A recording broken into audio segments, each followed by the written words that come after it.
drenar, ele cria no CAD essa chamada aqui, Sanegraph drenar, as rotinas dos softwares estão todas aqui, né? E as rotinas mais importantes estão nessa barra de ferramenta. Ó. Desenhar as áreas, numerar, lançar sarjetas e assim por diante. Tá? Nós vamos seguir. Aqui é quase que didático. Né? Essa sequência de botões aqui, ela quase que é a sequência natural do software. Então, em cima dessa topografia, é uma topografia que eu uso assim, sempre, porque ela é bem didática também, é fácil, ela tem curva de nível de metro em metro. Então, se a gente abrir um zoom aqui, a gente vê que tem curva 95 a 500 a 505, com curvas intermediárias a cada metro. Essas curvas já estão dentro do nosso padrão de interpolação automática de cotas. Elas são polylines, com um atributo de elevação, elevation, né? Enfim. E ela também tem uma declividade natural nesse sentido, então, que ela ajuda a fazer uma rede pequena, pouco complexa, mas acho que dá para quem assiste ter um entendimento do todo, né? A primeira operação, então, usando esse primeiro botão aqui, é eu desenhar as áreas de contribuição. Eu deixei até aberto aqui um outro projeto de um cliente, esse aqui é lá de Porto Alegre. Eu tenho que fazer basicamente o que está na cor magenta aqui, vocês conseguem perceber? É quase como se fosse um projeto de telhado de edificação, né? Então, imaginando, então, por exemplo, essa área aqui, essa área drenada, como se a chuva caindo aqui, ela é drenada, então, para esta sarjeta na sua frente. Esta área aqui, que está desenhada aqui, também ela contribui para essa outra sarjeta, essa área para a sarjeta aqui de baixo e assim por diante. Tá? Então, eu tenho que segmentar toda a minha área do projeto nessas pequenas bacias de contribuição ou áreas de contribuição. Tá? Isso aqui ficou só para ilustrar mesmo, mostrar para vocês. Eu congelei as curvas de nível dessa base para ficar mais claro, né? Mas a nossa base de trabalho é esta. Então, em cima disso, não tem uma sequência, né? São polylines fechadas, em termos de entidade do CAD, né? Eu vou usar, então, este botão aqui. Quando eu disparo este botão, ele me pede rotina de lançamento das áreas, clique o ponto inicial do polígono. Então, vou começar a desenhar polígonos. Por exemplo, digamos que eu limite meu projeto por aqui assim, né? Na verdade, eu teria que cobrir essa área toda. Então, eu vou desenhando e, por enquanto, ele fica num layer temporário, tem essa cor verde. Quando eu clico, eu não uso Object Snap nenhum. Ele faz todos os endpoints, etc., tudo automaticamente. Né? Quando eu clico perto aqui da origem, ele entende que eu concluí o lançamento, então aqui é concluído o lançamento da área 1 e coloca, então, no layer definitivo.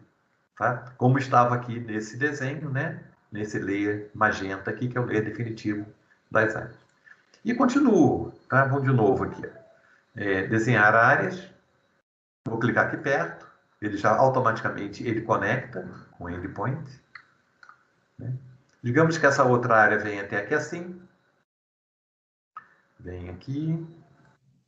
Enquanto ela não está fechada no layer definitivo, ela está nessa cor temporária. E aqui eu vou clicar perto da origem. E pronto, concluído o lançamento. Aqui, ó, também não precisa também ter uma sequência horário, anti-horário. Eu vou clicando aqui. Ó. Vou clicar aqui, vou clicar aqui. Aqui. E fecho. Por isso que é importante eu ter esse layer temporário verde, para eu saber ainda, né? Essa área que não está fechada ainda. Então, quando eu clicar aqui, aí sim. Outra aqui. Ela vem, por exemplo, até aqui assim. Ô, Leandro. Oi, pode perguntar. Posso tirar uma dúvida? Pode perguntar. Qual critério você usa, assim, basicamente, para definir as áreas de contribuição? Boa pergunta. Foi o Wendel que perguntou? Isso. Ô, Wendel, eu considero mais ou menos a questão do comprimento da sarjeta. Tá? Eu entendo que quando eu desenho essa área aqui, vou dar o ESC aqui para explicar melhor. Quando eu cliquei nessa área, tá vendo que ela está destacada, né? Uhum. Antigamente eu até criava até uma achura, mas eu acabei eliminando a achura, porque só sobrecarregava o desenho, mas ele dava um pouco mais de clareza. O meu critério é saber que eu tenho uma sarjeta aqui, ó, junto a esse meio fio aqui, ó, eu vou ter uma sarjeta que vai esgotar essa área, né? Tá. E na sarjeta eu tenho um compromisso do que a gente chama de largura inundável, né? Eu não posso ter uma sarjeta muito longa, porque começa a ter vazões muito elevadas na sarjeta e eu extrapolo aquela largura máxima inundável, né? Então eu me guio pela extensão da sarjeta. Tá? Se eu medir com o comando dist até aqui, ó, eu tenho algo na ordem de 75 metros. Tá vendo? Tá até longo. Por exemplo, eu sei que aí no Rio de Janeiro, a Rio Águas ela impõe sarjetas no máximo de 40 metros. Né? Ela faz isso indiretamente. Ela fala que espaçamento entre caixas de ralo, né? Caixa de ralo a cada 40 metros. Né? Então, a rigor, eu teria que ter uma sarjeta daqui até aqui, né? E depois outra sarjeta daqui até aqui, para ficar dentro dos 40 metros. Como esse trecho tem uma grande declividade, né, eu estou abusando aqui dessa extensão. Né? Mas então o que vai ter a rigor? Vai ter uma sarjeta que eu vou lançar em seguida, que vem daqui até aqui, que vai ter o ponto final da sarjeta, né, que será o exutório dessa área drenada. E como essa sarjeta vai ter 75 metros de extensão, tudo bem, mas tem uma grande declividade, eu acho que a chance de eu ter problema em termos de largura inundável é bem pequena. Tá?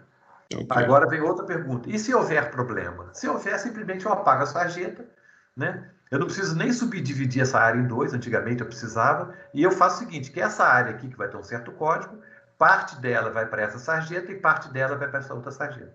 Tá? Então, é muito dinâmico, é muito fácil você lançar uma sarjeta, depois, na hora de rodar o cálculo, você vê se ela não atendeu, você apaga, desenha ela duas vezes e vincula essa mesma área aqui e aqui. Eu posso vincular uma mesma área a N sarjetas. Né? Antigamente era mais engessado, eu tinha que apagar a área e desenhar a área de novo. Né? Ok? Entendi. Então, assim, eu não tenho muita preocupação porque eu tenho essa facilidade de quebrar depois essa sarjeta em dois, assim, bem rapidamente. Tá?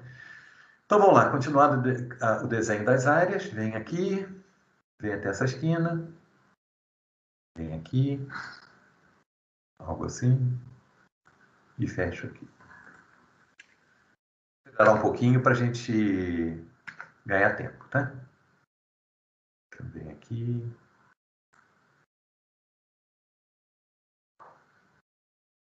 Tive que caprichar um pouco mais, né? Mas tá bom.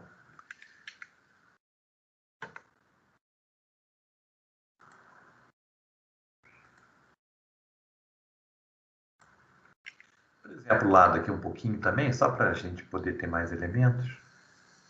Aqui.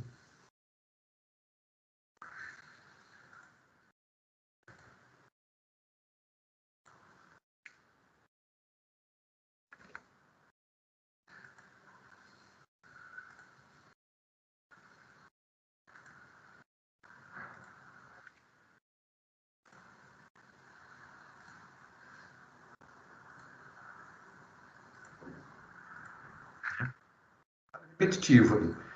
Isso aqui podia até ser feito fora do drenar. Você pode pegar polylines desenhadas e depois só mover para o layer que ele entende como área do drenar.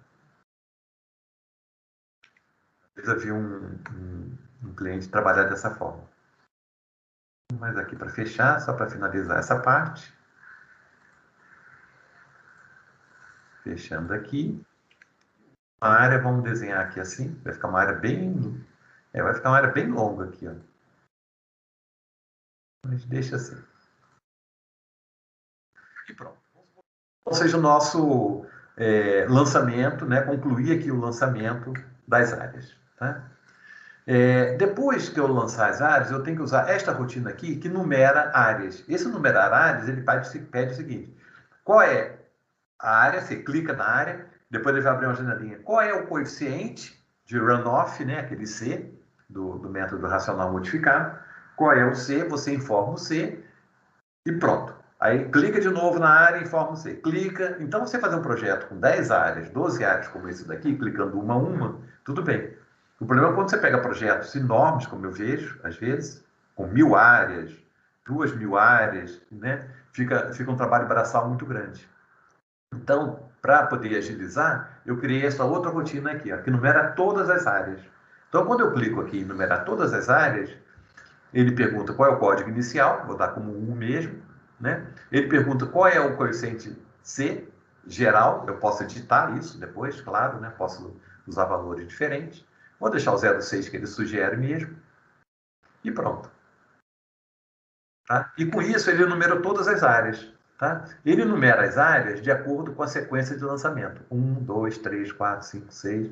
Então, eu tenho 13 áreas, 14 áreas no nosso projeto.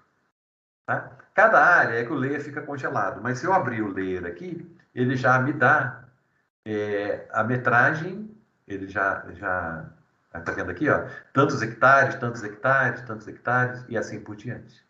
Tá? Eu deixo congelado porque isso aqui só fica sobrecarregando o desenho, tá?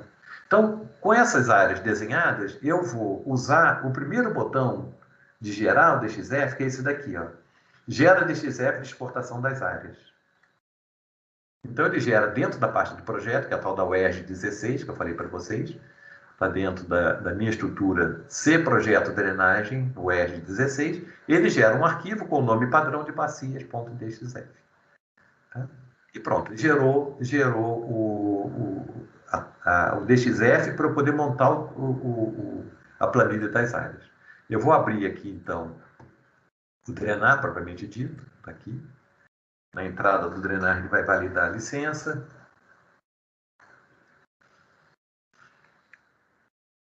Pronto, está validada. E aqui eu vou entrar em módulo de trabalho. E a primeira operação é aqui, importar DXF. Esse importar DXF, ele já abre aqui para importar das áreas. E eu vou buscar, então, aquele arquivo que eu chamei de UERJ 16, bacias DXF, 22/9, e clico aqui no botão OK. E ele está lendo o DXF e pronto. E está montada a planilha das áreas, planilha montada. Se eu quiser ver, eu vou lá em relatório, dados iniciais, áreas. Ele trabalha sempre em PDF, ele gera tudo em PDF. Deixa ele gerar aí.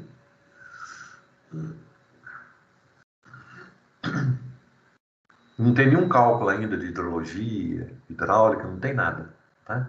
Ele somente vai listar para mim as 14 áreas, em metros quadrados, em hectares, o tal do coeficiente C, que eu falei para vocês, né, que eu dotei 0,6 para todo mundo, depois eu vou mostrar como é que edita, e a declividade também, ele criou uma declividade padrão de 3%, que depois eu vou obter a declividade real quando lançar essas ditas. Né? Se eu quiser alterar algum daqueles parâmetros C, eu entro aqui em dados diversos, áreas, por exemplo, a área 4, eu clico aqui e digo que essa área 4, ela tem um coeficiente não de 0,6, de 0,7, por exemplo.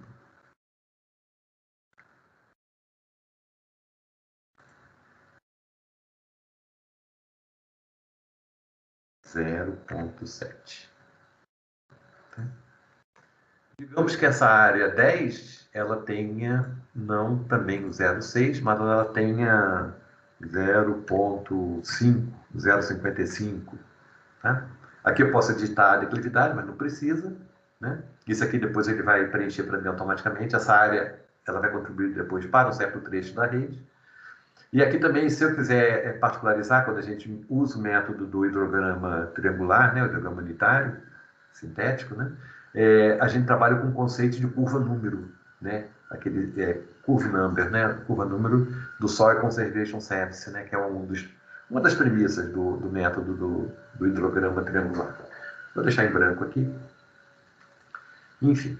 Então, eu posso digitar esses valores aqui.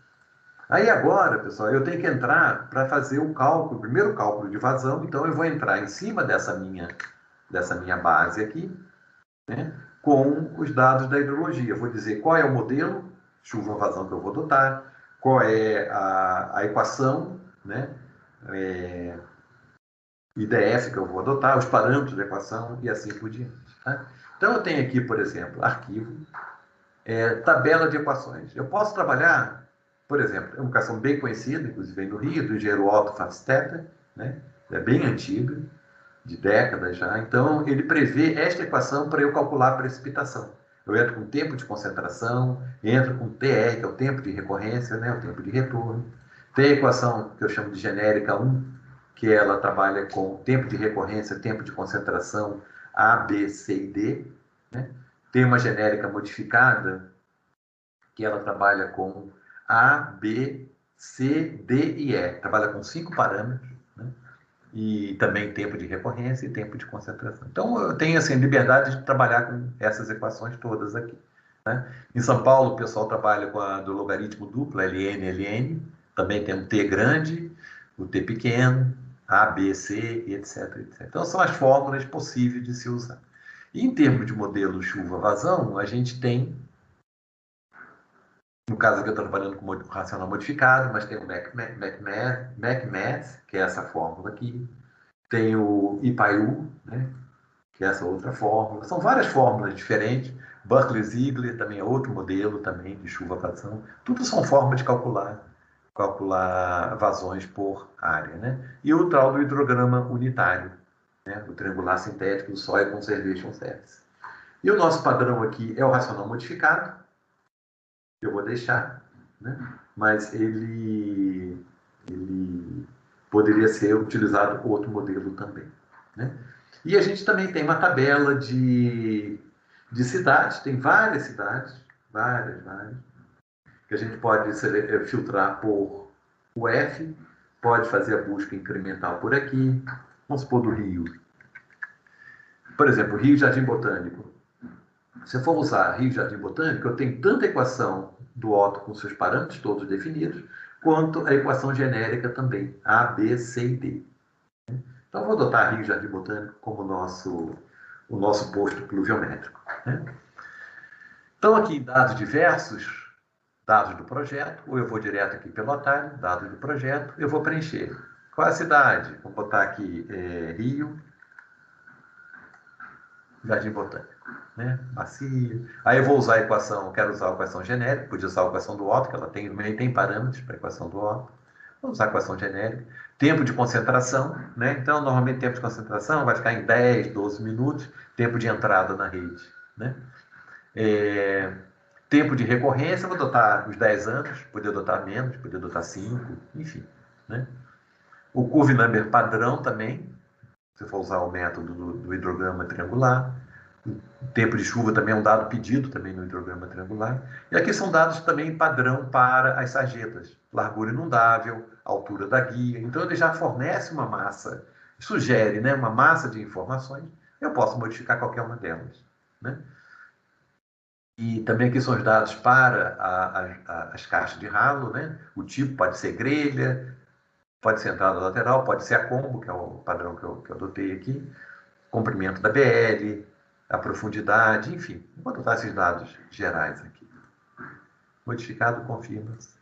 Então, agora que eu já tenho os dados da equação da chuva, a cidade que eu escolhi, as áreas montadas, eu vou usar a primeira calculadora, que é essa daqui. Calcula as vazões por área. Aqui só dá um OK. E pronto. Você já quer abrir o relatório de resultado. Então, eu já vou ter aqui nesse relatório a vazão em litros por segundo e metros cúbicos por hora de todas aquelas áreas. Então, cada uma daquelas 14 áreas nossas tem a vazão gerada. Né? Agora, em cima disso, então, a parte das áreas de contribuição eu já finalizei. Eu vou usar agora este botão aqui, ó, para eu lançar a sarjeta. Então, eu vou ter que desenhar as sarjetas, voltando para o nosso desenho aqui, de exemplo aqui da empresa lá de Porto Alegre. Por exemplo, aqui, por exemplo, vou pegar uma sarjeta bem curtinha, essa daqui, ó. Então, essa área 145 que ela desenhou, que era essa área triangular aqui, não, essa daqui, essa de cá, enfim, essa daqui, ela contribui para essa sarjeta que está desenhada aqui. A sarjeta, ela é uma polyline, né? Ela pode ter curvas, né? E eu vou depois vincular área a sarjetas. No nosso caso, está aqui.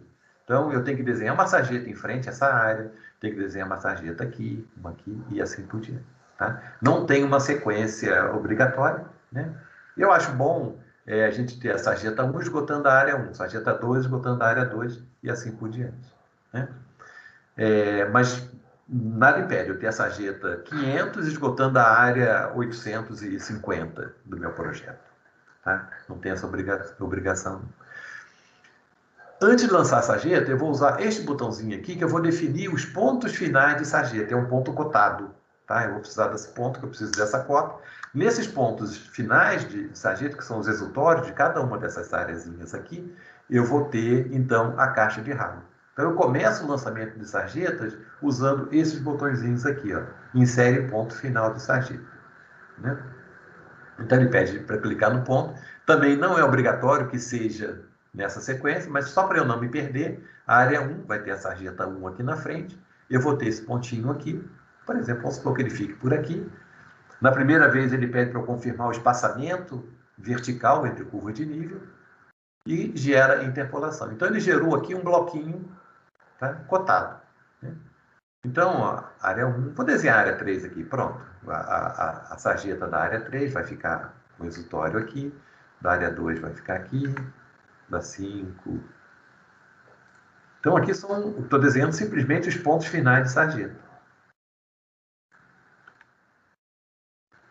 Também é um trabalho, assim, repetitivo, né? Aqui vai ter, aqui assim. Esquecer, não tem problema nenhum, depois eu preencho. Eu faço, né? Lá na frente eu descobri, esqueci de colocar esse ponto final dessa sarjeta. Nenhum problema.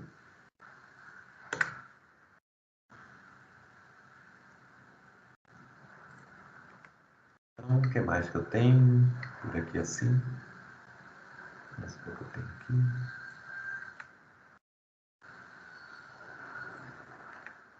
Eu fiz todos. Acho que sim. Se eu esquecer, depois eu volto.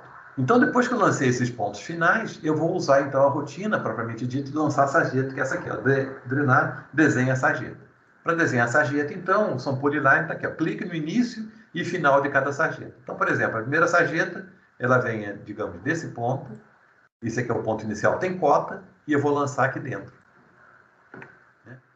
De novo, ó, área 2, sarjeta 2, daqui, 3 vem daqui, sarjeta 8, daqui, aqui, 9, daqui. Essa sarjeta é bem longa essa, mas ela tem uma grande declividade, então acho que a gente não vai ter problema.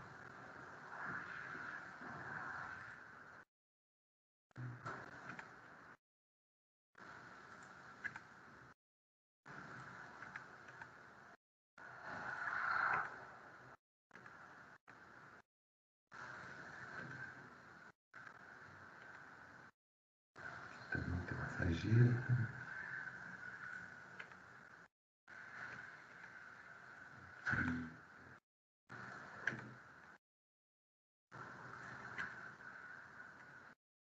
E acho que só falta.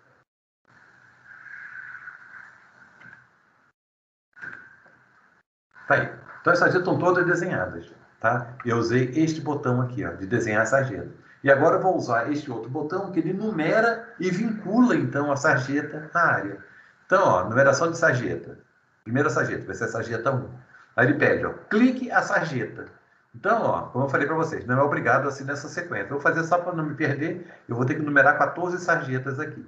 Aí ele pede, ó, clique no código das áreas. Clico no código, posso ter várias áreas contribuindo para a mesma sarjeta, e eu finalizo clicando de novo na sarjeta. Então, aqui, ó, ele já me dá a informação que ele concluiu o lançamento da sarjeta, tem tanto de extensão e uma declividade longitudinal de tanto. Né? Sarjeta 2 vai ser essa daqui. Clico na sarjeta, clico na área e clico na sarjeta. Acelerando um pouquinho. Sarjeta 3, clico na sarjeta, área, sarjeta. Você vê que no final de cada sarjeta ele já coloca a BL. Né? Clico na sarjeta, clico na área e clico na sarjeta.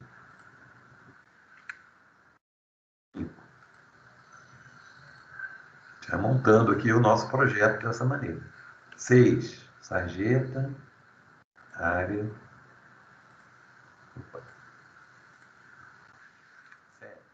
7. Sarjeta, área. 8. Professor, Oi, pode perguntar. assim como você falou que em uma sarjeta eu posso colocar várias áreas, eu posso colocar uma área em outras, mais de uma sarjeta, né? Isto, Foi aquela exatamente. questão, né? Exatamente. Beleza. Foi o Wender que perguntou de novo? Isso. Então, Wender, antigamente eu engessava isso. Uma área, eu tinha que botar ela toda para uma única sarjeta, né? Aí o que acontecia? Na hora de verificar a sarjeta, ela extrapolava a largura não dava, eu tinha que apagar a sarjeta, tinha que apagar a área, desenhar entendi. 2 sub-áreas, numerar as 2 e numerar as 2 sarjetas. Tá certo? Hoje eu quebro a sarjeta no meio, faço 2 sarjetas, e a mesma área, por exemplo, essa área 9, né? Deixa eu pegar, aproveitar aqui. Ó. A área 9, ela contribuiria para uma sarjeta que viria até metade e depois a outra metade. Eu faço uma divisão proporcional pelas extensões. Entendi. Entendeu? Isso, assim, eu tive que fazer isso por causa de um projeto grande que a gente está fazendo aqui. Eu não estou fazendo, estou só acompanhando, né? Numa cidade de porte médio, lá do Paraná, chamada Guarapuava, que aconteceu muito caso desse. Aí o pessoal pediu para eu fazer essa modificação, eu acabei atendendo e ficou bem bacana isso. Beleza. Então, acho que agiliza bastante a poder... Não vai ser o nosso caso aqui. Errado. E agora 12. Acabando isso daqui. Depois, sarjeta 13 vai estar aqui.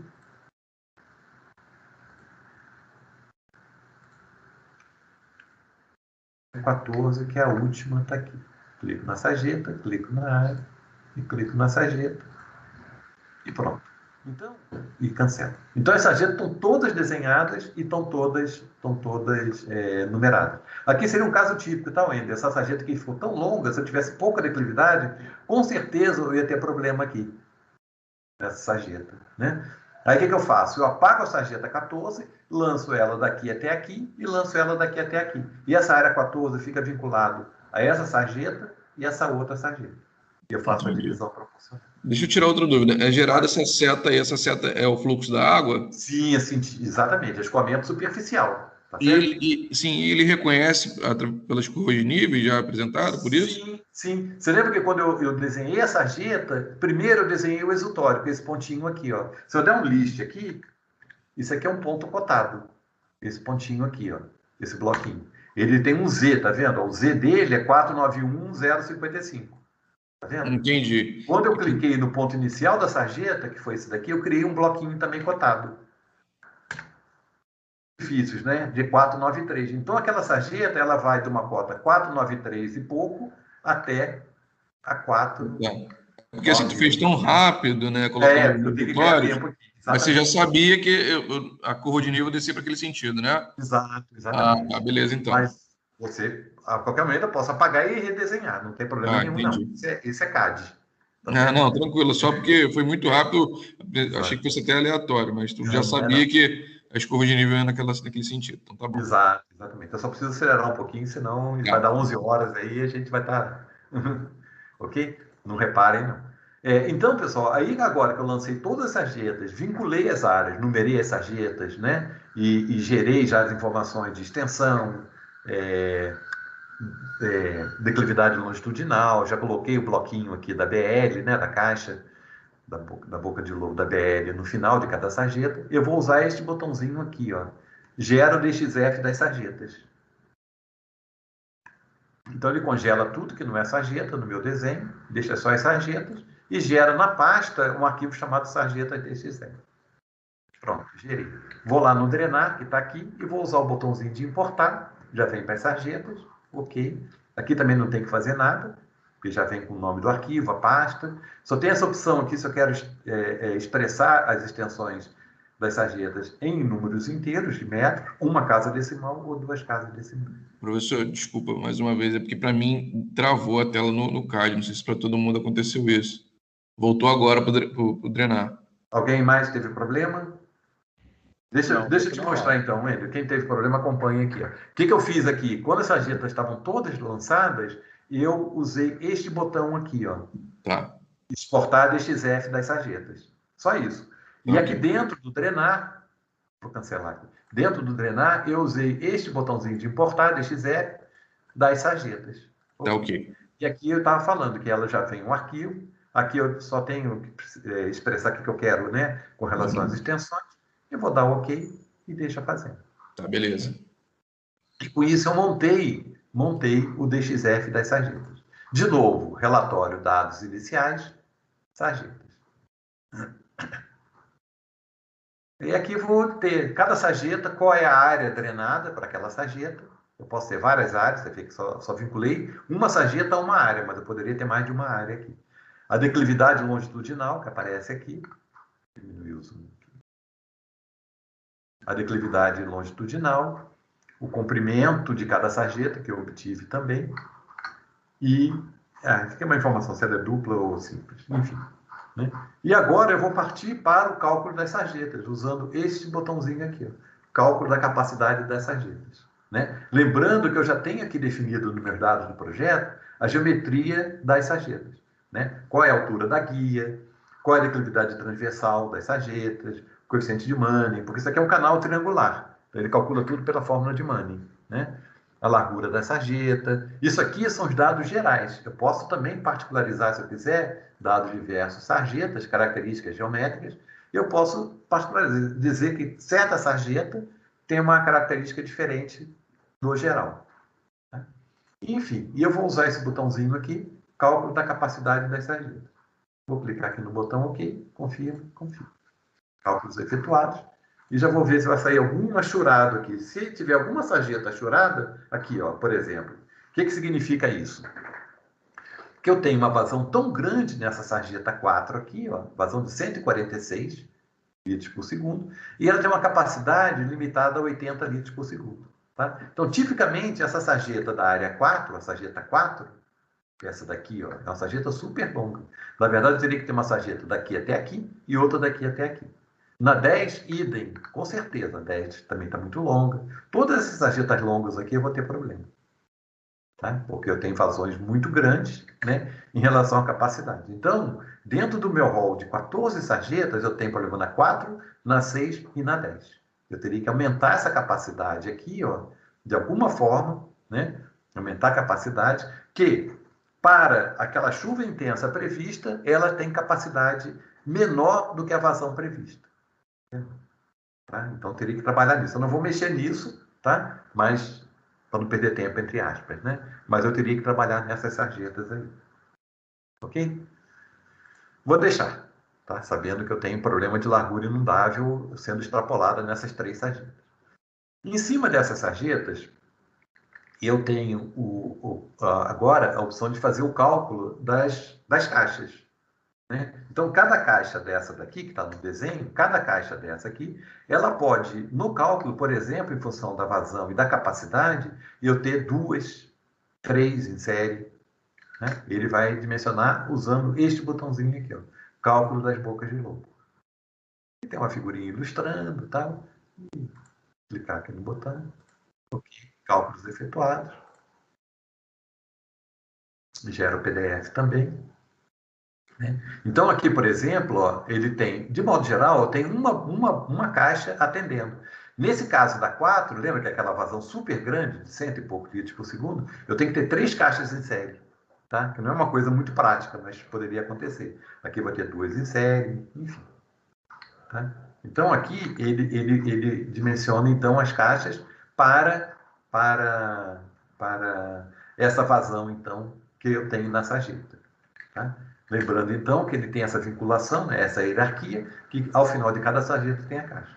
Então, a rigor, aqui tem que ter uma caixa, e aqui tem que ter uma caixa. E aqui também, na sarjeta 10, também, ela tinha que ser quebrada. Eu vou deixar assim. E agora, depois desses 2 elementos, 3 elementos eu já calculei. Ó, áreas, já calculei as sarjetas e já calculei as caixas. Né? Eu vou partir agora para esse botãozinho aqui, ó, que lança a rede. Tá? Lançar a rede, porque depois eu vou usar a rotina para gerar os tubos de ligação.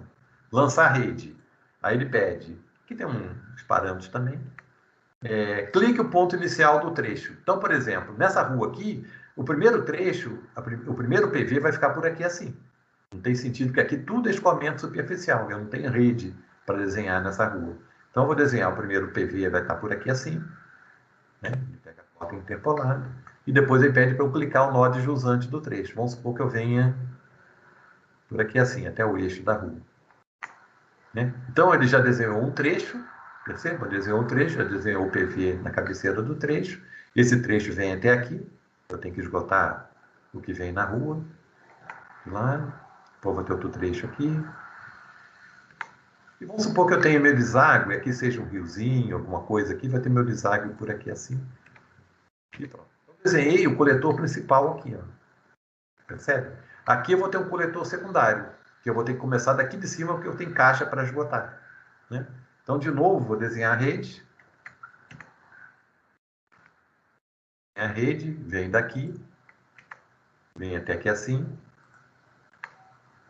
e vem conectando nesse trecho aqui. Ele cria o endpoint automaticamente. Ok, e esta. E agora aqui também, mais um outro coletor por aqui assim. Daqui, para esgotar essa, até aqui, um trecho relativamente longo, bem longo até. Deu 108 metros, eu falei que no máximo era 100, mas eu vou deixar assim mesmo. E depois eu vou conectar aqui assim. E pronto. Então, minha rede está toda lançada. Tá? E agora eu vou usar o botãozinho de baixo, que é esse daqui, ó, numera toda a rede. Esse numerar toda a rede tem algumas opções. Vou deixar aqui o padrão mesmo. Mais importante é isso. Clique o trecho inicial do coletor principal. Então, eu vou clicar, por exemplo, isso aqui vai ser meu coletor principal. Vou clicar aqui e ele gera toda a numeração. Ó, trecho 1, 1.2, 1.3, acabando no 1.4. Depois eu tenho o trecho 2.1 e 2.2. Depois eu tenho o trecho 3.1 e 3.2. Tá? Então, minha rede está toda lançada e numerada. Né? E agora eu tenho um quinto elemento aqui no meu projeto, que são os tubos de ligação. O tubo de ligação é esse daqui, ó, desenha tubo de ligação. O desenhar tubo de ligação, ele pede o seguinte, quer ver? Eu vou desenhar um só aqui, depois eu vou usar a rotina de baixo, que desenha todos. Desenhar tubo de ligação. O que ele pede aqui embaixo? Clique a sarjeta. Então, quando ele pede clicar a sarjeta, eu vou clicar na sarjeta. Depois ele pede clique o trecho. Eu clico o trecho. Quando eu faço isso, vou dar o ESC aqui. Quando eu faço isso, eu crio essa estruturazinha aqui, percebe? Tá? Essa estrutura, então, é o TL, é o tubo de ligação, que ele liga o fundo da caixa ao PV. Tá? Então, eu poderia ir fazendo isso, um a um, usando esta rotina aqui. Desenhar TL. Clique na sarjeta, clique no trecho. Clique sarjeta, clique trecho. Então, eu ficaria fazendo isso. Como eu falei para vocês, num projeto pequeno como esses, é viável. Agora, você pega um projeto que tem 1000 sarjetas, né? Você fazer isso 1000 vezes, sendo que cada vez você tem que clicar 2 vezes na sarjeta e no trecho, fica uma coisa assim, um pouco cansativa, né? Aí eu criei essa rotina aqui, ó, essa de baixo, que ele desenha todos os TLs de uma vez só. Né? E qual o critério que ele usa para desenhar os TLs? É por proximidade. Então, ele identifica todo o final de sarjeta no desenho e vê qual é a cabeceira que está mais próxima. Então, por exemplo, esse TL aqui ó, só pode estar aqui, ligando esse final de sarjeta ao trecho mais perto, é esse daqui. E assim por diante. Então, essa outra sarjeta, desenha a sarjeta. Qual é o exutório, né? O ponto final? É aqui. Qual é a cabeceira mais próxima? É essa. Ele vai criar um TL daqui para cá. Tá? Deixa eu apagar essa daqui que eu fiz manualmente e vou disparar a rotina para vocês verem. Então, eu vou usar esse botãozinho aqui, ó, que desenha todos os TLs. Clico, executa assim. Deixa ele fazer. E pronto, ele desenhou todos os TLs. Se vocês perceberem aqui, ó, todos os TLs ficam desenhados. Tá? Por critério de proximidade. Começa a ficar carregado o projeto, né? Mas cada coisa está no seu layer e vocês podem congelar, descongelar, enfim. Tá? Aqui também é a mesma coisa. Né? Leandro, o Wendel de novo. Pode perguntar N vezes. Ele já dá, né, já gera para a gente as cotas de topo e fundo, tanto da Boca de Lobo quanto dos PVs? Sim. Ou não, tem que fazer interpolar? Não, ele faz tudo automático. Tudo automático? Tudo automático para nós. Tá? Você vai ver quando ele gerar nas planilhas aí. Tá, né? Beleza. Então, ó, o que eu fiz agora foi lançar os TLs. Aí eu vou usar esse botãozinho aqui, ó. Já usei esse daqui, né? Vou usar o botão de exportar o DXF da rede e vou usar o botão de exportar o DXF2 tubo de ligação. Então, gerar rede primeiro. Congela tudo. Deixa só a rede aqui. Ele gera com o nome de galeria DXF, que é padrão. E já vou aproveitar, então, já vou exportar aqui o DXF dos tubos de ligação. Gerou na pasta também. Falta uma operaçãozinha aqui só, aproveitando que essa topografia nossa tem curva de nível de metro em metro, eu vou usar este botão aqui para gerar o que a gente chama de estaqueamento ou nivelamento.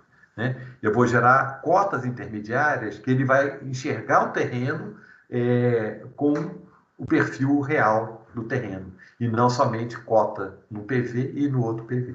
Então, vou usar este botãozinho aqui, ó, que gera as estacas. Vamos supor que seja estaca a cada 20 metros. Eu quero essas estacas estão referidas ao PV de montante ou de jusante, vou deixar ele montante mesmo, e deixar ele fazer aqui. Tá? Com isso, ele gera esse tipo de coisa aqui. Está um pouco carregado, né? Mas eu vou até congelar esse layer. Então, aqui, por exemplo, nesse trecho 1, 2, que está aqui, ele gera estaca a 20, a 40, a 60, a 80. Esse outro trecho, que está aqui, gerou estaca a 20, a 40 e assim por diante. 20, 40, 60. Enfim, então, o projeto vai ficando mais complexo, né? Aí eu vou lá dentro do drenar e vou usar este botãozinho aqui, ó, de importar agora a rede. Já está aqui, não tem que fazer nada, ok.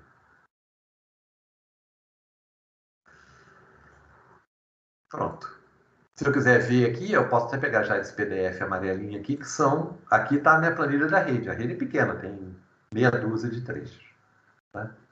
Mas tem 6 trechos, exatamente meia dúzia. Né? Mas ele tem toda a topologia já definida aqui na planilha. Né?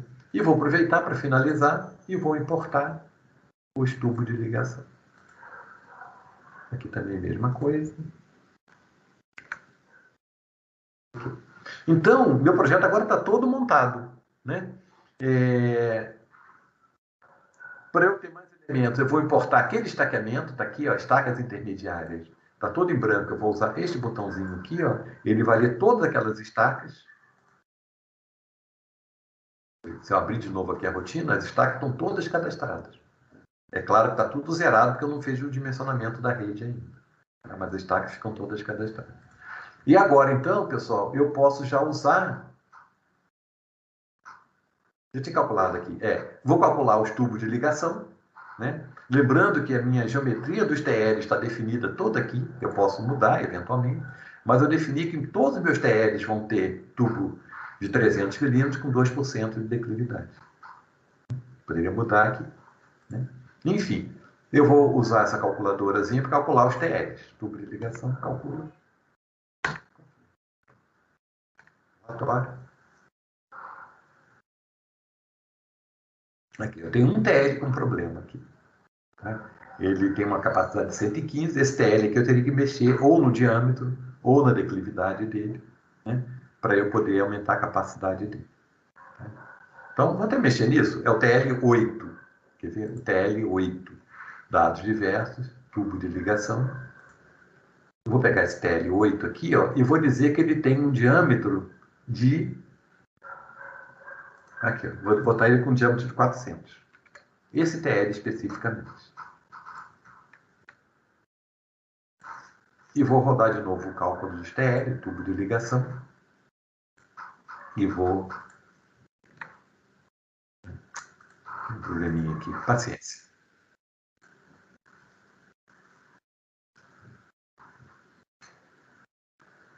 Foi justamente o TL8 que eu mexi. Deu um problema. Deixa eu redefinir aqui, que acho que fica mais fácil.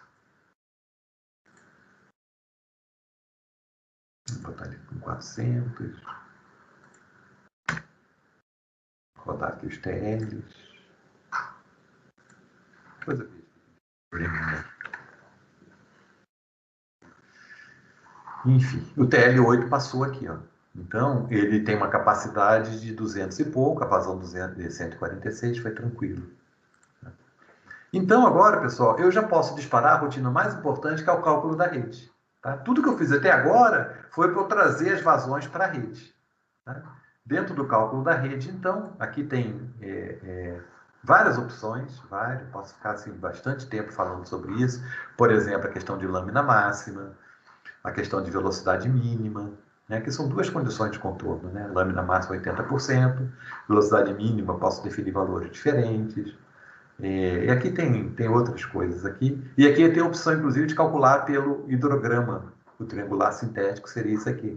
Marcaria aqui. Senão ele está usando o modo de cálculo, o modelo, né? De chuva-vazão, método racional modificado. Vou deixar assim mesmo. Ok, confio. E se eu vier agora aqui no PDF final, eu tenho todos os dados, todos, cota de fundo, cota de topo, de todos os elementos. Tá? A rede está aqui também. Essa nossa rede, ela acaba com uma vazão de 400 e poucos litros por segundo, 476. Ele vai propagando área, ele vai propagando tempo de percurso, vai propagando vazão, né? Ele recalcula o deflúvio para cada trecho. Né? E vamos gerar o PDF aqui também. Pronto. Aqui a gente tem PDF de tudo. E ele gera aqui o PDF também da rede. E agora, com a rede calculada, eu posso tirar os quantitativos, já aparecem já aqui os quantitativos. Vou até tirar de uma vez. Os quantitativos eu sigo, de modo geral, a NBR 12266, com relação a critérios de largura de vala, faixa de profundidade de PV, faixa de profundidade de escavação, bota fora, etc, etc. Vou tirar os quantitativos. Cabeçalho eu deixei do último que eu tinha usado. Tá? Mas então ele separa materiais, né? Todos os quantitativos aparecem aqui. Tanto materiais quanto serviços, volume, regularização de fundo, reaterro com adensamento e assim por diante. Tá? Pavimentação, retirada e reposição de pavimentação. Ok. E agora, para finalizar, eu vou usar este botãozinho aqui, é o que eu vou gerar de volta os resultados para o CAD. Quando eu clico aqui, né? Que também tem algumas opções, mas ele gera um arquivo chamado retorno DXF. Vou clicar aqui, os arquivos do CAD. E aqui no CAD, dentro do CAD, eu vou congelar o estaqueamento para não ficar sobrecarregando demais o desenho. Dentro desse desenho iniciado, eu vou usar este botãozinho aqui, ó. Drenar importa DXF de resultados.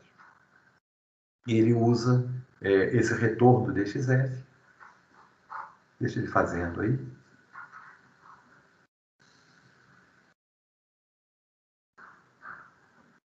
E pronto.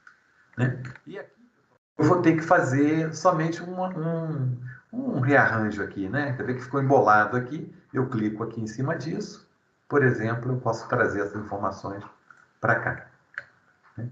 Aqui também não ficou muito legal. Vou clicar aqui. Vou trazer isso aqui para cá. Enfim, onde está embolado aí eu vou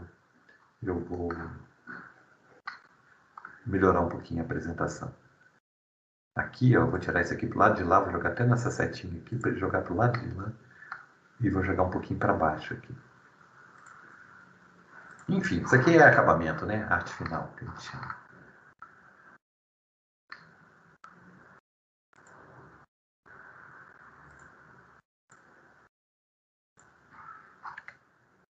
Coloco as informações todas do dimensionamento. Para finalizar mesmo de tudo, eu vou gerar os perfis longitudinais. Aqui dentro do drenar, eu tenho essa rotina arquivo. Gera perfis da rede. Por exemplo, posso pegar coletor a coletor, toda a rede. Vou pegar toda a rede. Ponto jusante para a direita.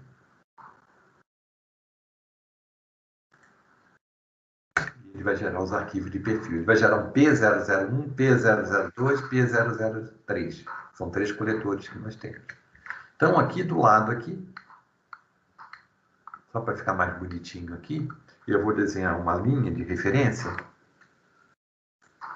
só para ficar mais bacana. Depois eu apago ela. E vou agora, eu vou usar este último botãozinho aqui, ó. Importa DXF de perfis. Esse DXF de perfis. Ele vai pegar, por exemplo, o perfil 1. Open. Eu vou pegar aqui o Object Snap Nearest. Esse daqui, ó, para clicar em cima da linha. Só para ficar bonitinho. Vou pegar o 2, que está aqui. Vou pegar o Nearest de novo. E vou pegar o perfil 3. Depois eu vou mostrar com detalhe, né?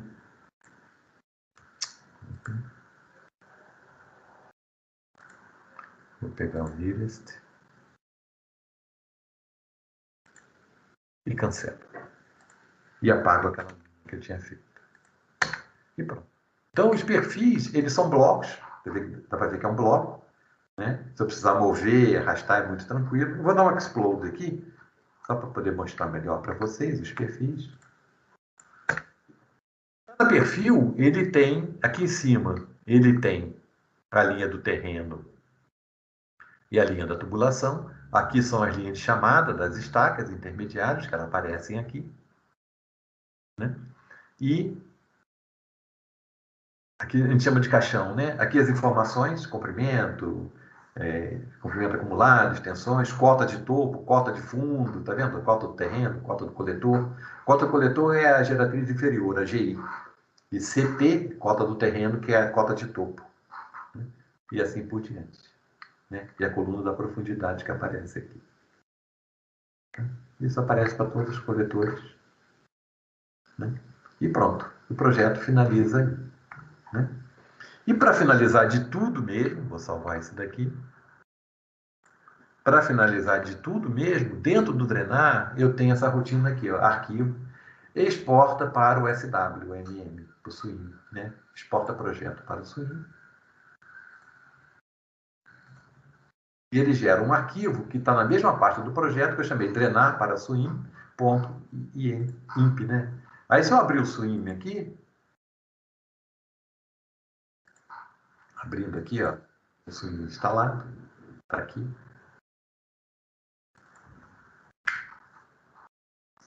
Eu dou um file open, ou vou direto aqui, e vou pegar na minha pasta do projeto, que era drenagem, o ERG 16 está aqui, ó, drenar para swing. Abrir. Abrir o swing aqui. É engraçado, ele não trouxe as áreas. Alguma falha que houve aqui. Ele não trouxe as áreas. Deixa eu abrir o outro aqui, que ele estava com as áreas desenhadas bonitinho. Depois eu vejo o que pode ter acontecido.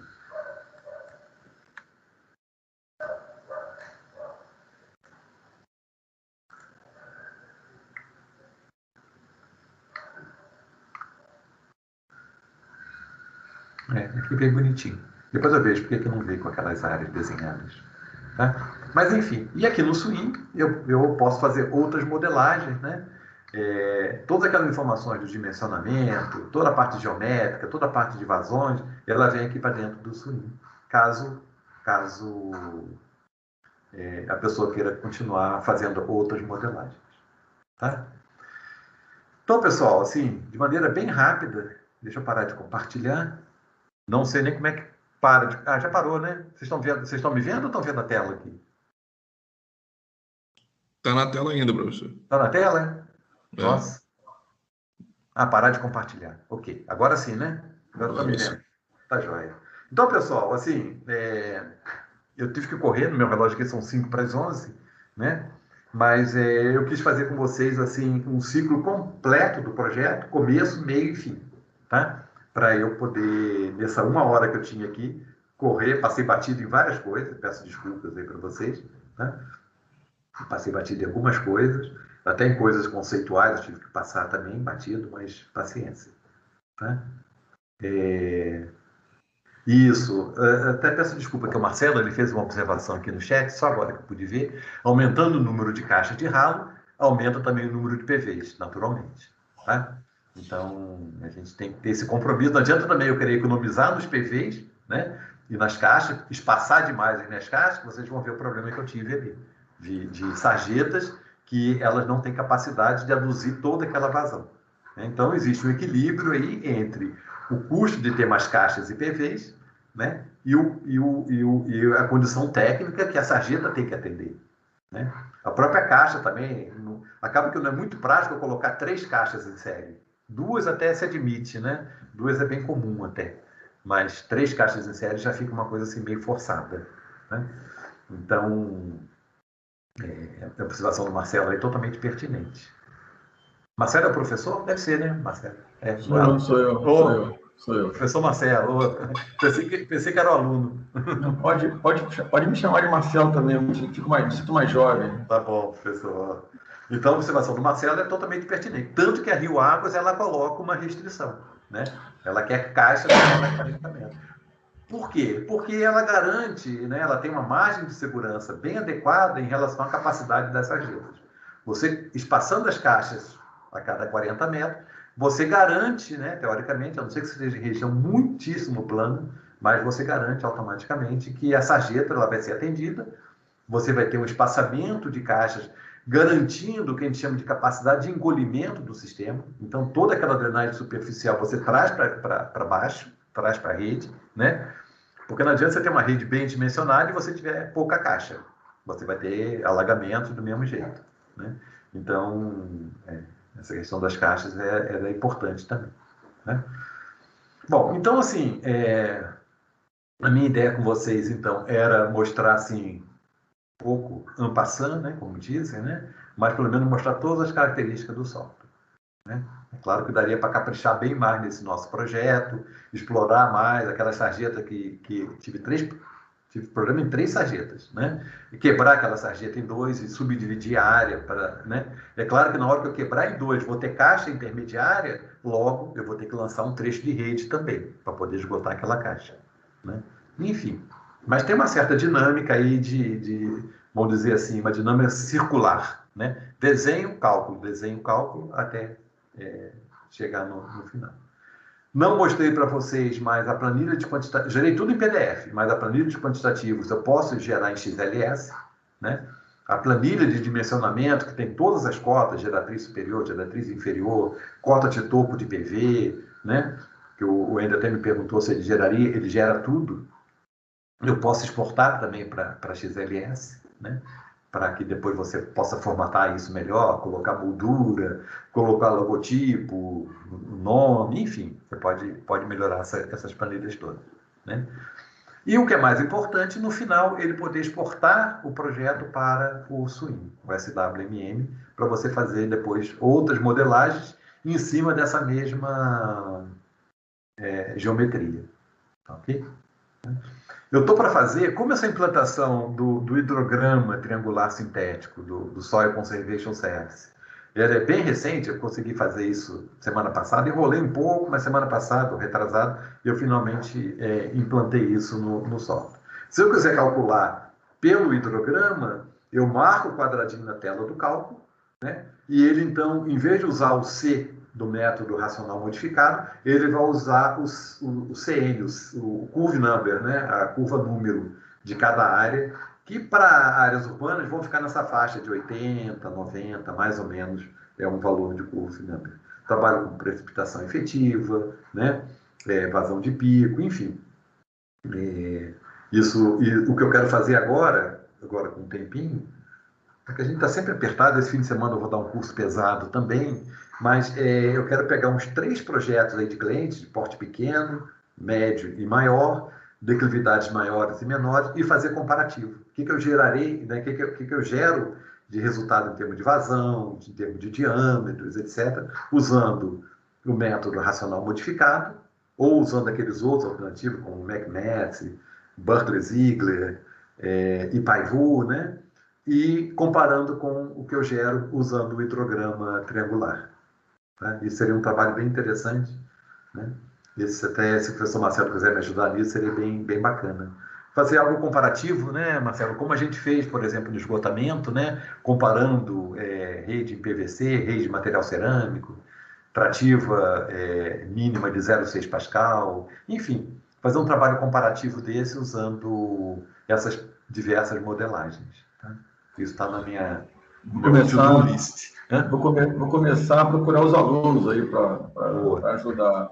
Vou aproveitar, professor, e vou tentar. Primeiro, vou te agradecer, né, pela tua capacidade de síntese. Né? Nossa, hoje foi total. Excelente. Não, excelente, né? Você está cada vez melhor. Se desculpa aí o tempo exíguo, né? Na verdade, a gente está bastante apertado. E só queria acrescentar, justamente em função disso que você falou, né,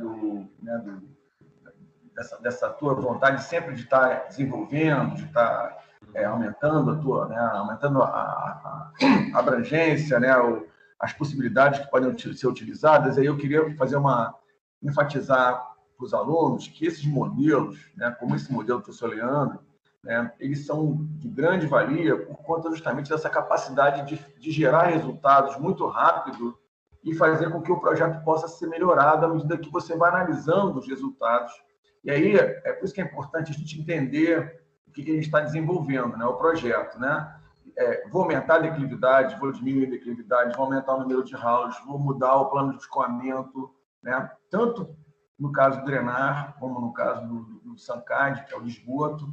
Essa possibilidade de rodar, de modelar rapidamente, faz com que o projetista tenha uma ferramenta muito poderosa para desenvolver um projeto mais otimizado, mais econômico. Então, isso é uma coisa muito importante. Né? Na verdade, a gente tem que entender o conceito, né? Conhecer bem os aspectos, conhecer bem os dados de entrada, para você justamente poder modificar, ir melhorando e afinando para chegar a um resultado melhor. Né, professor? Isso. Por exemplo, é lógico que a gente pega um projeto, né, esse modelo que você usou, é um modelo muito favorável, né, com declividade favorável, justamente para não demandar grandes polêmicas, muito tempo para você poder explicar. Mas, normalmente, na vida real, né, a gente não tem tantas facilidades assim. Então, na verdade, você vai procurando aquela melhor solução, né, procurando otimizar o teu sistema o máximo possível, né, e aí isso aí o modelo ele é muito importante por conta disso. Tá? Então, isso eu queria dizer, né, finalmente te parabenizar. Tem a questão também, por exemplo, da bacia externa. Né, você considerou que os divisores... Estou falando isso porque a gente falou com os alunos, claro, com relação a uma distância máxima do divisor, que você basicamente pode trabalhar só com aquela bacia, mas tem o fato de uma bacia externa, então tem que analisar a bacia externa, né, quanto de vazão vai voltar, vai entrar na primeira captação, né, do sistema, né, essa água vai entrar, então tem que analisar também a bacia externa.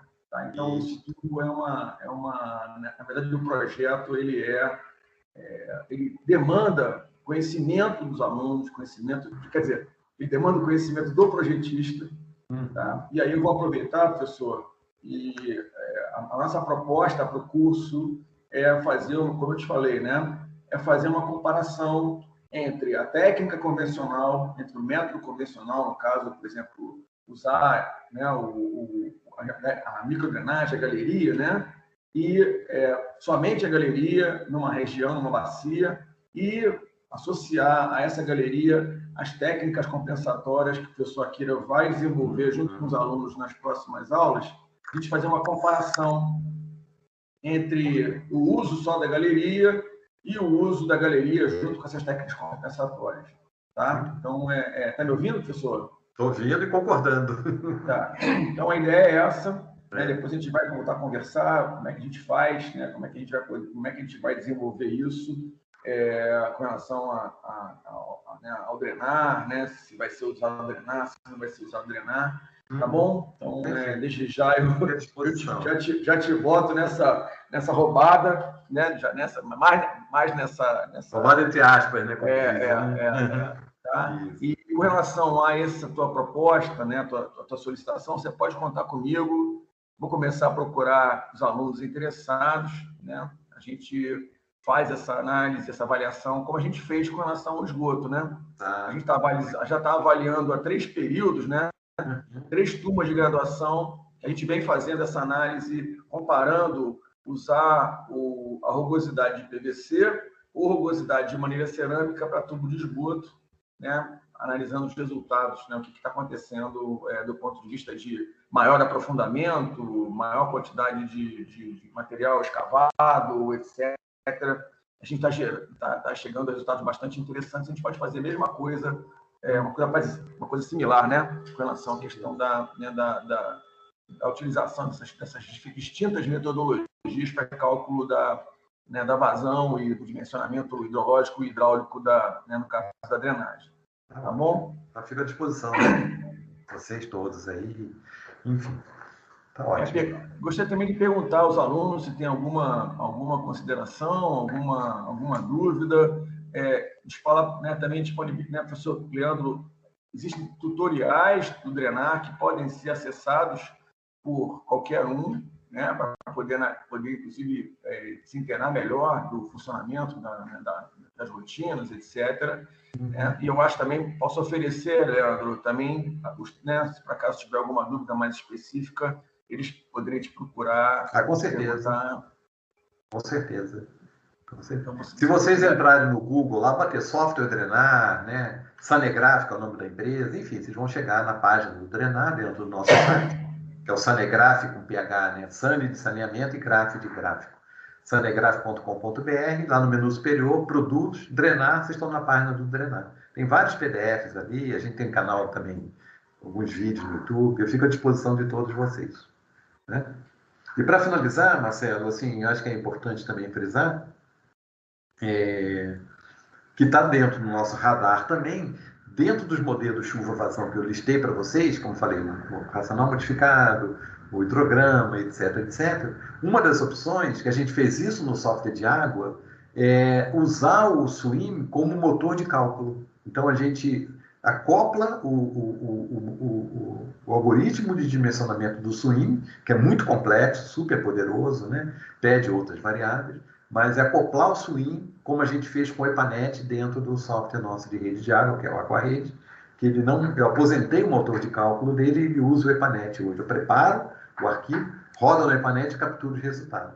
Então, uma das ideias que a gente vem discutindo, inclusive com o pessoal da Universidade Federal de Lavras, que a gente tem bastante contato, Marcelo também, é usar o SWIM, então, também como apoio para o cálculo. Eu não precisar exportar para o SWIM e dentro do SWIM eu fazer outras modelagens. Já acoplar aquilo dentro do Drenar e já trabalhar com resultados gerados pelo SWIM. Tá? Isso acho que vai ser uma coisa muito bacana. Porque... Não, fala, desculpa. Não, eu ia até mudar de assunto, porque eu ia falar, voltando a essa questão dos estudos comparativos, que o professor Marcelo mencionou para vocês, esse projeto nosso aí, ele deve ter, assim, chutando aí, sei lá, 1 hectare, 2 hectares, né? Eu estou acompanhando um projeto grande de um escritório de Curitiba, eles estão fazendo todo o reestudo da cidade de Guarapuava, a cidade de porte médio. E é um projeto que tem 4.000 hectares, para vocês terem uma ideia. Sabe? Então, assim, é um projeto que eu acho que analisar comparativamente, num universo grande, um projeto grande como este, eu acho que pode levar a resultado bem interessante. Né? Então, fica a proposta também, como o professor falou, da gente também fazer essas comparações em outros modelos não tão simples, né? Mas, assim, algo mais da vida real que vocês possam trazer. Tá? E eu fico à disposição também para qualquer coisa aí dentro, né, do desenvolvimento do mestrado de vocês. Quiser usar alguma coisa nossa, fica disponível. Ok, professor? Oi. Não, quer falar? Na verdade, duas coisas, né? Aquela coisa, infelizmente, o tempo é curto, não tem tanta coisa para falar, né?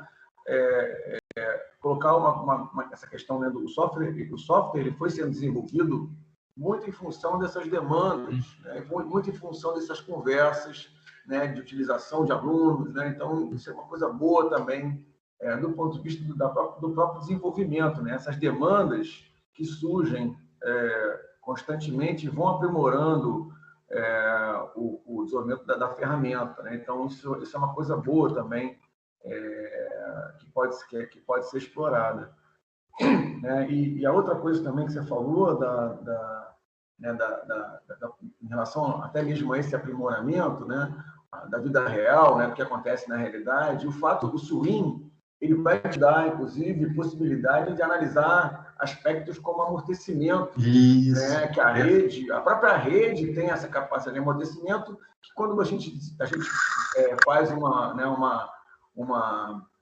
um cálculo da maneira convencional, a gente está meio que deixando isso um pouco de lado. Na verdade, a própria rede tem um amortecimento e o swing ele pode te ajudar a calcular esse amortecimento, com isso você vai chegar mais próximo uma situação real, como você mesmo falou, né, do que uma situação convencional. A gente considera, por exemplo, que toda aquela água que é gerada por aquela área impermeabilizada, a gente considera que essa água ela entra no início da sarjeta, né? No início da sarjeta, quando na verdade ela vem entrando em marcha. Né? Tem uma série de que a gente não considera, por exemplo, um dimensionamento de uma maneira geral, né? Esse dimensionamento convencional, mas a gente não considera o amortecimento da galeria, né? Que ela dispõe desse amortecimento. Tá? Então, acho que com o swing, associando ao swing, você vai poder analisar melhor essas situações. Com certeza, com certeza. Isso é uma coisa assim, bem interessante, bem-vinda, né, para o software, né? E um detalhe, assim, reforçando as palavras do professor, o nosso software mais antigo é o SunCAD, que é um software, virou padrão, né? Praticamente as companhias todas no Brasil inteiro usam. E o SunCAD está no mercado há 25 anos. E a semana passada eu implementei uma coisa nova, para vocês terem uma ideia. Então, assim, nada é definitivo, né? A gente está sempre atento a essas demandas. Quem usa gera demandas, né? Então, era um detalhezinho de um cliente que ele gerou uma demanda e eu trabalhei nisso. Depois de 20 e poucos anos, eu achei que estava estável, não ia precisar mais mexer. Então, a gente tem que estar aberto também a essas sugestões, eu chamo de críticas construtivas, sabe? E eu implementei. Pessoal, só para finalizar, o Rafael colocou ali o Sanegraph no bate-papo escrito, eu corrigi a grafia dele, tá? É Sanegraph com PH e botei até o link direto ali, se vocês quiserem depois. Né? Eu não tenho banner, eu não tenho monetização, clique, é essencialmente técnico o nosso software. Aí entrou no Sanegraph, na página do Drenal, vocês podem explorar o que tiver lá de PDF, né? Fique à vontade. Pessoal, Marcelo, então, obrigado aí mais uma vez aí pela parceria, pela amizade, pelo companheirismo, por tudo aí, né? Tanta coisa, né, Leandro? Tanta coisa. Só para essa rasgação de seda aí que ia demorar uns 15 minutos. Só pra gente, eu queria agradecer também, logicamente, sempre agradecer você, né? E perguntar se os alunos têm mais alguma colocação. A ideia é que a gente desenvolva um projeto de final de curso, né? Um projeto de disciplina, dessa disciplina. Usando um sistema desse, né, de microdrenagem convencional, e aí eu conto aí com a tua participação, com a tua disponibilidade, né, para a gente poder desenvolver isso, talvez utilizando o Drenar. Vamos ver como é que a gente consegue fazer, tá? E é isso. Eu vou tentar também fazer mais uma aula com os alunos para apresentar para eles esse modelo do hidrograma unitário, mas aquele hidrograma onde tem aquela né, a discretização da chuva, né? E na verdade o hidrograma ele é uma composição de vários hidrogramas, cada hidrograma desse associado a um bloco que é um pouco mais elaborado, né? É uma metodologia um pouco mais elaborada que a Rio Águas ela utiliza para áreas maiores, né? Considerando, né, que numa área maior a chuva ela não é uniforme, né? Considerando também aspectos como precipitação efetiva, né? A duração da chuva. Então, vamos tentar, vou ver se consigo negociar com o Akira, o Akira vai ter mais uma aula minha, e aí sim eles vão poder trabalhar a parte mais de técnicas compensatórias. Perfeito. Tá bom, professor? Só complementando, Marcelo, no próprio Drenar, quando a gente opta pelo hidrograma, a gente tem umas considerações, por exemplo, aquela questão da precipitação efetiva, né? A questão da capacidade de absorção do solo, né? Sim. A distribuição da precipitação não é uniforme toda a área. Isso tem a ver com o CN, que você falou. Exato. Que nesse caso, esse hidrograma que você disponibilizou, ele é um caso particular, né, da técnica, da metodologia de hidrograma. É uma simplificação, na verdade. Uma simplificação, exatamente. Exato. É isso mesmo, a palavra certa é essa. Então, a minha ideia era apresentar para eles um exemplo prático do hidrograma não simplificado, para eles entenderem, né? Mas isso E até comparar, né, Marcelo? Comparar o hidrograma com aquela... Como é que chama aquele conceito? Convolução, né? Convolução, Convolução, né? Você vai associando, você associa, na verdade, você discretiza, né? Pega a chuva, pega o hidrograma, e aí divide os blocos de chuva, e cada bloco de chuva desse gera um hidrograma. Né? E aí depois esses hidrogramas eles são associados um ao outro, né? Um somatório desses hidrogramas gerando o hidrograma final, né? Onde tem as vazões, o somatório dessas vazões, considerando esses blocos de chuva, né? Cada bloco desse de chuva vai gerar uma precipitação efetiva, né? Tem também a questão do existe um tempo entre aquela chuva e como isso impacta no hidrograma, então isso também é levado em consideração, né? O tempo de ascensão, o tempo de pico, né? Então isso aí a minha ideia era, de repente, na próxima aula eu apresentar isso para eles, né? Para eles terem também uma noção a essa metodologia. Que é um pouco mais complexa. E comparar com o triangular, que é uma simplificação. Sim. O próprio método racional ele gera também um hidrograma simplificado, né? Mas para áreas menores, né? Até por conta das demandas do próprio órgão, né? A Rio Águas, ela, por exemplo, até 1 km², ela recomenda usar o racional modificado. A partir de um determinado tamanho de área, ela começa a recomendar que se use o hidrograma unitário, né? Então, isso aí também é muito em função da demanda de cada, né, das especificidades de cada projeto, de cada local. Essa questão, como você falou também, de espaçamento entre ralos, né, escoamento superficial. Eu estava comentando com eles, por exemplo, que em São Paulo eles trabalham muito com aqueles sarjetões, ou seja, atravessando a rua, uma coisa que no Rio de Janeiro não é permitido, né? Atravessar no cruzamento, no Rio de Janeiro, é obrigado a captar esse escoamento superficial. Né? Lá em São Paulo, não. Lá em São Paulo, né, a sarjeta segue... Aquela valeta, né, no cruzamento, é até chato para dirigir lá. Carioca bate muito com o fundo do carro. Carioca não está acostumado com a... Mas é isso, né? Tipo, a questão também de analisar essas velocidades, né, de escoamento nessas sarjetas, né? Porque às vezes pode ficar até perigoso, né? Uma velocidade muito elevada. Então, aquela ideia, aquela história mesmo de analisar caso a caso, né? Você tem uma ferramenta poderosa, né? Você tem um modelo bastante dinâmico, aí, bastante robusto, e com isso o projetista ele pode fazer várias variações, várias análises, chegar num projeto mais adequado possível, né? Com certeza. É isso aí. Tá ótimo, muito bom. Tá bom, professor. Obrigado aí pela participação. Tá bom. Ok, a gente volta a se falar. Eu vou ver essa questão dos alunos aí para ajudar nessa tarefa aí de comparação, tá bom? Beleza. Falou, pessoal. Obrigado aí, Marcelo. Obrigado, professor. Depois Grande abraço novamente. Obrigado. Muito obrigado.